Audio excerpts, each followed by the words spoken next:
네, 서울시가 재개발, 재건축 정상화로 신규 주택 50만 채를 공급할 계획인데요. 2030년까지 10년간의 청사진을 그린 서울 비전 2030을 발표했습니다. 이 시간 오세훈 서울시장 모시고 관련 내용과 함께 코로나19 대응 방안에 대해 들어보겠습니다. 어서 오시죠. 네, 안녕하세요. 안녕하세요. 반갑습니다. 네, 반갑습니다. 네. 저희가 코로나 얘기를 좀 먼저 해보도록 하겠습니다. 네. 최근 코로나 확진자가 급증하고 있고 네. 그럼에도 어떤 위드 코로나로의 전환은 돼야 된다 이런 얘기들이 계속해서 나오고 있습니다. 과거에 이제 시장님께서 자가검사 키트 도입과 함께 업종별로 맞춤형 방역을 해야 된다 이런 제안을 하셨는데 그 위드 코로나 시대에도 이런 정책이 유효하다고 보십니까? 오히려 더 필요성은 커진다고 볼 수 있겠죠. 특히 이 자가검사 키트를 쓴다고 하는 거에 대해서는 뭐 찬반 양론이 있는데요. 네. 실제로 지금 델타 변이가 완전히 뭐 완벽하게 99.5% 우세종이 된 상황에서 초기에 이 신체의 바이러스 양이 급증하는 타이밍의 검사라면 자가검사 키트로 거의 다 잡아낼 수 있거든요. 그러니까 다 PCR 검사를 할 수가 없잖아요. 네네. 그러니까 이 자가검사 키트로 일주일에 한 2번씩 주기적으로 선진국에서는 이제 그렇게 나눠줘서 그렇게 하는데 그렇게 하면 아마 그 지금 하는 PCR 검사 이상 효과를 볼 수 있을 거고요. 그런 의미에서 굉장히 반복적이고 주기적으로 쓴다는 전제하에 상당히 효율적인 보조 수단이 될 수가 있습니다. 네.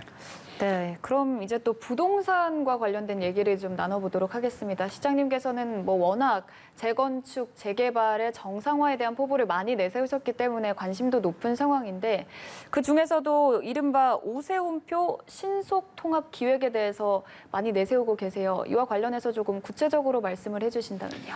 그러니까 한마디로 말해서 무슨 뭐 건축심의나 환경심의나 교통심의 같은 걸 순차적으로 하면서 이게 뭐 몇 년씩 걸렸습니다. 네. 그러니까 재개발이나 재건축을 이런 심의를 통합해서 한꺼번에 함으로써 한 5년 걸리던 것을 2년 내에 하겠다. 이런 의지로 이제 발표를 한 건데 꽤 반응이 좋습니다. 네. 최근에 신림 1구역 다녀왔는데요. 그 청사진을 보면 아주 매력적입니다. 한 3천 가구 할 거를 한 4천 가구 정도로 여러 가지 인센티브를 들여서 늘렸고요. 거기에 그 도림천이라고 흐르고 있는 데를 복개를 해서 도로로 쓰고 있는데 그걸 걷어내고 아파트 단지 내로 물길을 흐르게 합니다. 언뜻 들어도 환상적이지 않아요? 네. 네, 아마 그 동네의 명물이 될 것 같고요. 이런 그 신속 통합 기획을 통해서 재건축이나 재개발 물량을 최대한 빨리 공급해서 지금의 이 주택난을 해결하겠다. 뭐 이렇게 요약해서 말씀드리면 아마 이해가 쉬우실 겁니다. 네. 방금 말씀해주신 오세훈표 신속 통합 기획 방식을 두고 이재명 민주당 대선 경선 후보가 이런 말을 했습니다. 이명박식 뉴타운이라고 규정을 하고 좀 강도 높게 비판을 했는데 이 비판은 어떻게 받아들이고 계세요? 글쎄요, 뭐 지금 대장동, 뭐 화천대유 이런 것 때문에 좀 코너에 몰리셔서 좀 다급한 마음에 그 이미 검증된 재개발, 재건축 방식에 대해서 어떻게 보면 좀 딴지를 거는 듯한 말씀을 하셨는데 그냥 웃었습니다. 그 말씀 듣고 아유 다급하신가 보다 이렇게 생각을 했고요.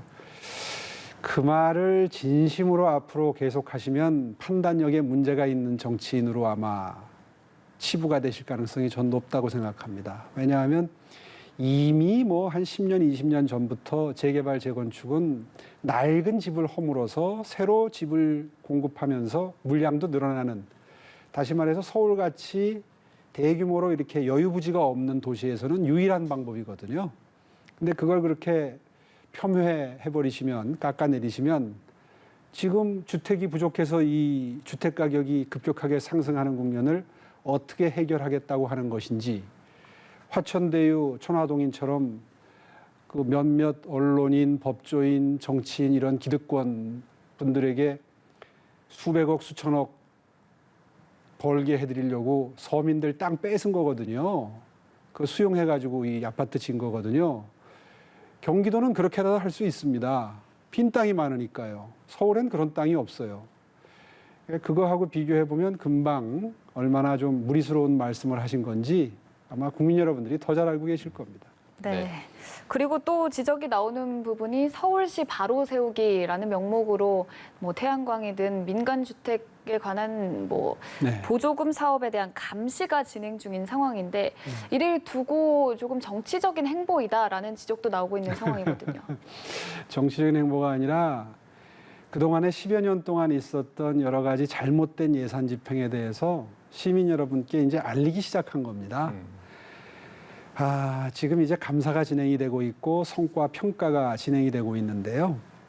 요즘에는 혹시 있을지 모르는 실수를 방지하기 위해서 이게 과정이 절차가 굉장히 엄격하고 평가하는데 한 서너 달 이상 걸립니다. 그래서 이제 지금 열심히 그 내용을 지금 그 감사를 하고 있는 단계인데요. 네. 아마 나중에 감사 결과가 발표가 되고 내용을 다 아시게 되면 대부분의 서울 시민 여러분들이 굉장히 분노하실 겁니다. 그동안 내가 냈던 세금이 이렇게 쓰였구나. 몇몇 사람들 주머니로 이 돈들이 이렇게 다 흘러들어갈 수 있는 구조로 그동안 점점 더 고착화돼 왔구나. 사실 구청이나 동주민센터 같은 이런 조직이 있는 이유가 서울시의 정책을 서울 시민들께 다 전달하는 과정에서 그런 일을 하라고 구청이 있는 거고 동주민센터가 있는 거 아닙니까? 그런데 이른바 중간 지원 조직이라는 걸 만들어서 그런 통로를 통해서 돈을 내려보내다 보니까 10년 동안 1조 정도 되는 돈이 내려가면서 그중에 어떤 사업의 경우에는 절반 가까이가 그 중간 지원 조직의 인건비로 쓰였어요. 그러니까 엉뚱한 분들 일자리 창출하는데 좋게 얘기하면 그렇게 쓰였습니다. 아마 감사 결과가 나오면 내년 예산에는 절대 이런 예산 반영하지 마라 하는 여론이 형성될 걸로 저는 생각합니다. 네. 이 서울시 바로 세우기의 조금 다른 면을 보자면 이 서울시 바로 세우기를 계기로 서울시의회, 민주당 의원들이 이제 다수로 있지 않습니까? 서울시의회와 어떤 갈등 국면이 되는 거 아니냐 이런 우려도 있는데 이런 우려에 대해서는 어떻게 보고 계십니까? 전혀 걱정하지 않으셔도 되는 것이요. 제가 이걸 문제 삼기 시작한 게 아니라 그분들이 지난 몇 년 동안 계속해서 문제를 지적했던 것들입니다.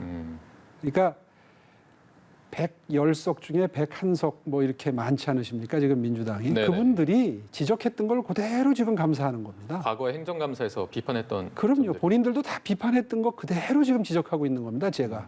근데 이제 제가 시장으로 오니까 다시 이제 뭐 동지애가 생기신 것 같은 느낌이 들어요. 똘똘 뭉쳐서 이제 그걸 말하자면 합리화해 주신다 그럴까요? 이제 그런 움직임이 일부 보이는데 오세훈 시장을 견제할 게 아니라 서울시정을 견제하시는 게 시의회의 역할이죠.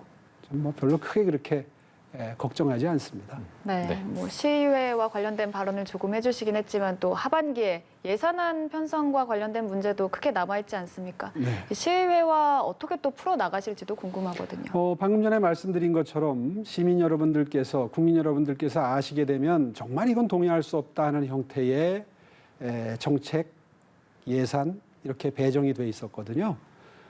그 점이 충분히 알려지고 공유만 된다면 아마 시의회도 제가 세우는 예산에 대해서 그렇게 크게 반대는 하지 않으실 걸로 저는 굳게 믿습니다. 네. 그리고 앞서 저희가 오프닝에서도 말씀드렸는데 서울 비전 2030 얼마 전에 이제 또 발표를 하셨습니다. 지금 임기가 1년 남지 않은 상황에서 이런 비전을 발표한다는 게 어떻게 보면 이례적인 일로 평가될 수도 있는데 전반적인 내용과 취지를 설명하신다면 어떤 내용일까요? 예, 계층 이동 사다리가 많이 무너졌죠. 이거 복원하겠다는 얘기입니다. 또 서울의 도시 경쟁력, 금융 경쟁력, 삶의 질 이런 순위가 많이 떨어졌거든요. 네. 이거 다 이제 다시 끌어올리겠다는 얘기입니다. 그리고 서울을 어떤 그 매력적인 감성 도시로 만들어서 세계적으로 자본이 들어오고 기업이 들어오고 기술이 들어오고 정보가 들어오고 그렇게 해서 다시 우리 청년들의 일자리를 만들겠다는 비전입니다.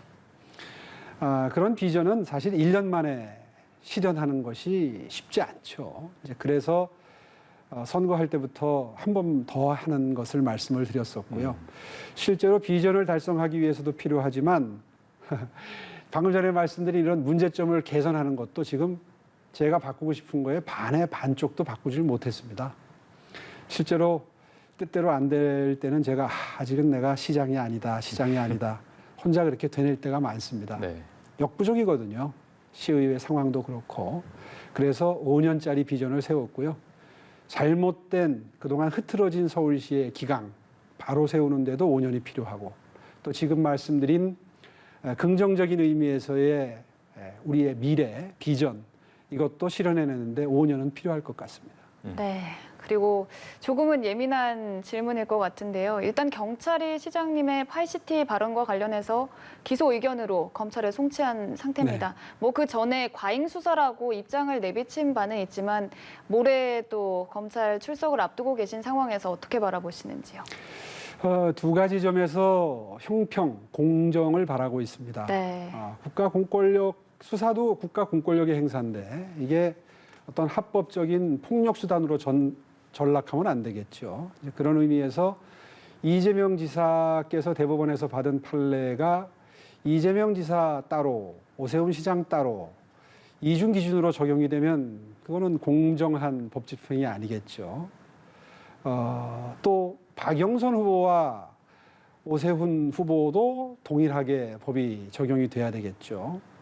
이제 그런 의미에서 박영선 후보의 선거 과정에서의 발언 중에도 허위사실 공표에 해당되는 것들이 꽤 여러 가지가 고소고발된 상태인데 거기에 대해서는 수사가 되고 있다는 이야기를 듣질 못했습니다. 그래서 이재명 지사와도 공평을 기해 주시고 박영선 후보와도 공평을 기해 주시면 문제될 게 없다. 저는 그렇게 생각합니다. 네, 알겠습니다. 저희가 오늘 말씀은 여기까지 듣도록 하겠습니다. 지금까지 오세훈 서울시장과 함께했습니다. 고맙습니다. 네, 고맙습니다.